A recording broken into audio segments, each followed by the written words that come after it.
Today we're going to talk about improving your vision by making your vision drills more complex. If you've been following our blog for any period of time, we have talked about eyes a lot. You know that in Z Health we focus a lot on vision, we talk about the inner ear and then the movement systems and how they integrate together. And because your visual system provides so much input to everything that you do, continually training it and making sure that it's functioning well is one of our highest priorities, because poor vision often equates to poor posture and poor movement, pain, and a lot of other issues. So for us, vision is a central theme of a lot of what we look at. Now, with that said, one of the things that we're also finding with emerging research is that very small, isolated drills that you do with your visual system can be effective, but in many cases, when we make them harder or more challenging, it causes your brain to adapt more quickly, just like you would think about in any other type of fitness endeavor. So the real question is, how hard do I need to make it to see a change?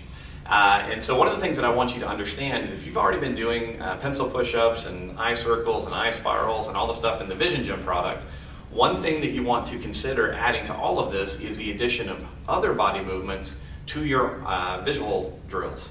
So let me give you a simple example. In the Vision Gym, one of the things we talk about is a simple exercise called a pencil push-up. I'm using a little specially designed pencil that has letters on it for this exercise. So what I do, I'm going to focus on this top letter, bring it all the way into my nose, and then push it back out. Now as I do that, my eyes should come in and go out. Now, hopefully we see that happening very symmetrically, but very often what we'll see when we test people is it's quite asymmetric because the muscles and nerves aren't working very well together. So for instance, if I had a right eye problem, what I would then probably do is cover my left eye, follow this in with my right eye, and then move it across to really make sure that I'm getting some good convergence on this right side, working on strengthening the musculature and also what's happening within the brain. Now that's great.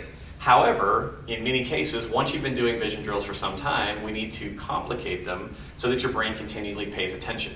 One of the things we're learning in the research around what's called neuroplasticity and what engages the brain to create change is novelty.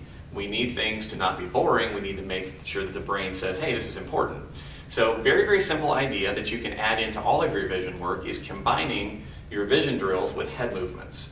So for instance, if I was here, covered my left eye, follow my pencil in, and then move it across. All right, now I've got this good position. My right eye's working hard to stay in convergence.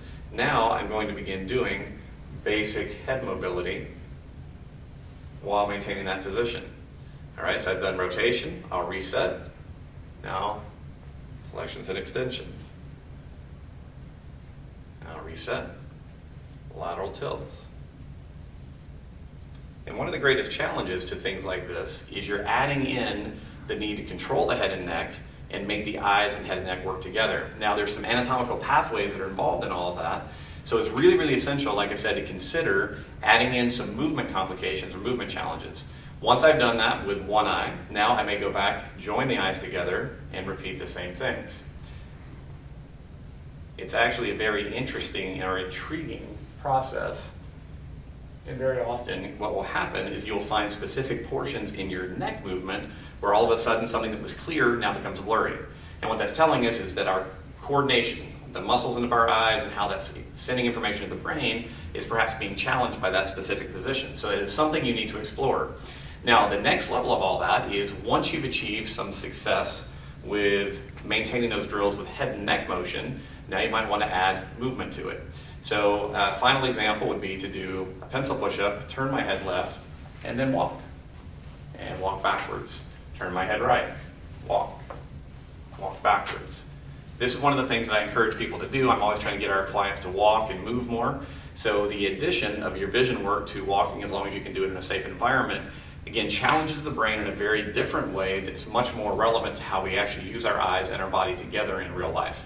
So as you think through the exercises you've already been doing, or if you're not familiar, go back through our blogs, look for vision exercises. As you start to develop the basic skills, consider adding then head and neck movement to it and then full body movement to it, and I think you'll find a tremendous benefit. So good luck. Let us know if you have any questions.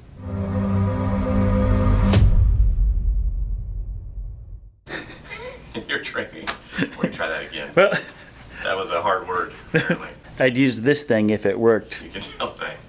Okay. I haven't been speaking yet today. Take two.